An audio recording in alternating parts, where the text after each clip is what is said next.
Пазарът на имоти в София в момента. Той е раздвоен. От една страна имаме кипящия, пулсиращ живот в центъра.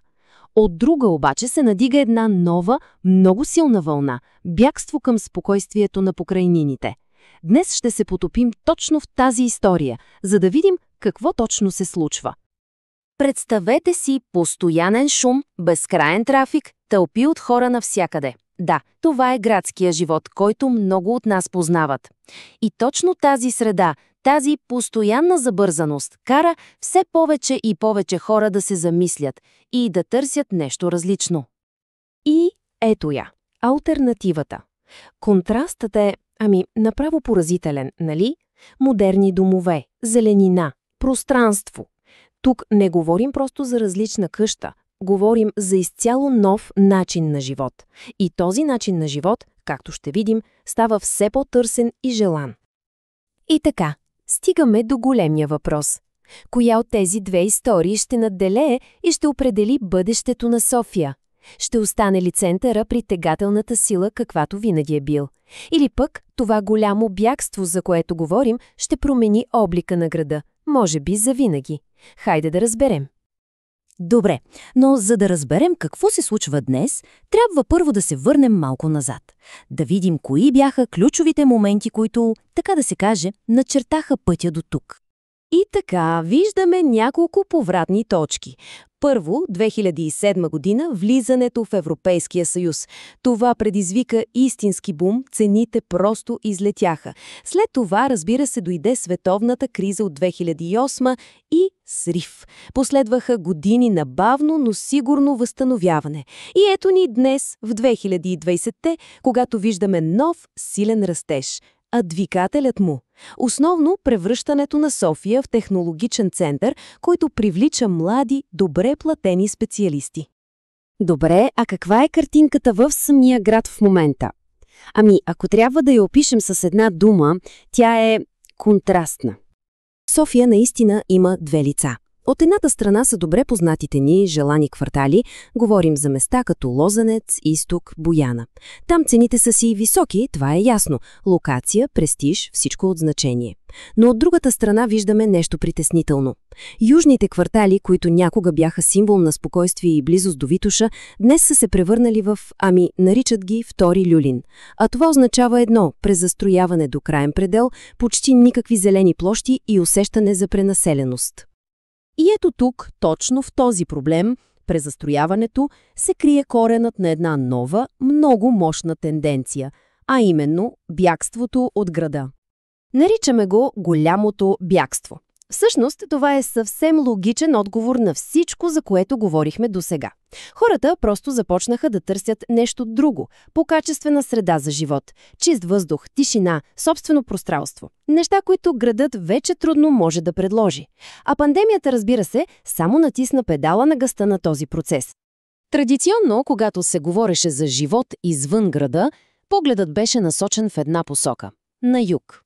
По южната дъга на околовръстното, близо до Витоша. Сещате се – Бояна, Драгалевци, Симеоново. Това бяха местата, естественият извор. Обаче, това вече не е съвсем така. Сега се случва нещо съвсем ново. Фокусът се измества. И то в една неочаквана посока – северо-западната. Говорим за села като Бистрица, Пролеша, Чибаловци, места, за които доскоро малко хора се сещаха. А днес? Днес те са новите горещи точки. И знаете ли защо? Защото колкото и да е странно, понякога пътуването от някой от тези села до центъра на София е по-бързо, отколкото да се придвижиш от, да речем, Младост до Юлин. Разбира се, всичко това не са просто приказки или някакви лични впечатления. Зад тази тенденция стоят съвсем реални числа. Нека да видим данните. Погледнете само тази графика. Тя е доста красноречива. Броят на къщите в затворени комплекси около София просто експлодира. През 2020 са били малко над 1000. През 2022 вече 1320. А днес, през 2024 говорим за над 1800. Това е ръст от почти 75% само за 4 години. Наистина впечатляващо. Добре, а какво всъщност се купува? Какво се получава срещу тези пари? Ето тази таблица ни дава добра представа. Виждаме, че дори стандартният вариант предлага 3 спални и собствен двор, нещо немислимо за апартамент в града. Като се качим в средния и високия клас, вече говорим за 4 спални, за дворове от 300 до близо 600 квадрата. А цените? Варират, разбира се, от около 330 хиляди евро до половин милион и нагоре.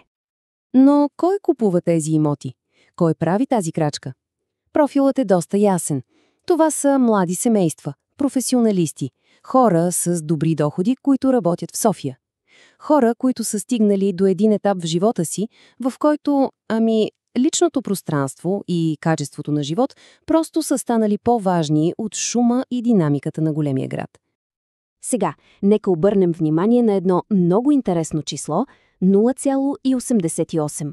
Какво означава то? Показва колко квадратни метра жилище може да се купи с една средна месечна заплата в София. В случая почти 1 квадрат.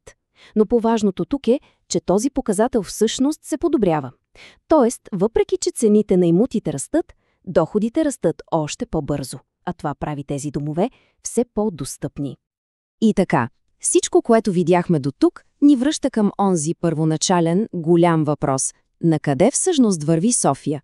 Изглежда, че сме свидетели на нещо повече от пазарна тенденция. Това е едно предефиниране на самата идея за дом. Има един цитат, който според мен улавя перфектно емоцията зад всичко това. И той гласи: бягството от града е вече желание на повечето активни хора, които са отвратени от блъсканицата, нервното напрежение и ужаса на колоните от коли. Това казва всичко, нали? В крайна сметка не става дума само за имоти и квадратни метри, става дума за търсенето на по-добър, по-спокоен и по-пълноценен живот. И така, завършваме с въпроса, който остава отворен. Как ще изглежда идеалният дом на бъдещето за хората в София? Ще бъде ли това все още апартамента в сърцето на динамичният град или все повече ще бъде къщата с двор в някое тихо, зелено предградие?